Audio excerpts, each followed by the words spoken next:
Hello నమస్తే, welcome to Srisailam trip part 7. ఇంత మంచి లొకేషన్ ఎక్కడుందా అని ఆలోచిస్తున్నారా?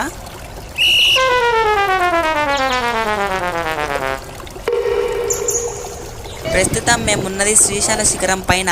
నేను ఈ శిఖరం పైకి రావడం ఫస్ట్ టైం. మీకు ఈ ప్లేస్ ముందే తెలిస్తే కామెంట్ చేయండి. మేము ఇక్కడ ఆగిన వెంటనే వర్షం స్టార్ట్ అయింది. వర్షంలో ఈ ప్లేస్ మామూలుగా లేదు.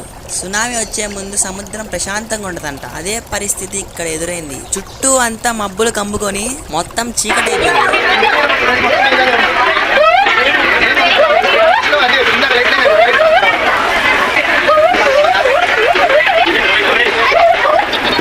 మేమందరం మామూలుగా ఎంజాయ్ చేయలేదు. అందరూ ఒకటే కేకలు, అరుపులు. ఇది నాకు బెస్ట్ మెమొరీ. మీ లైఫ్ లో ఉన్న బెస్ట్ మెమొరీని కామెంట్ చేసి సబ్స్క్రైబ్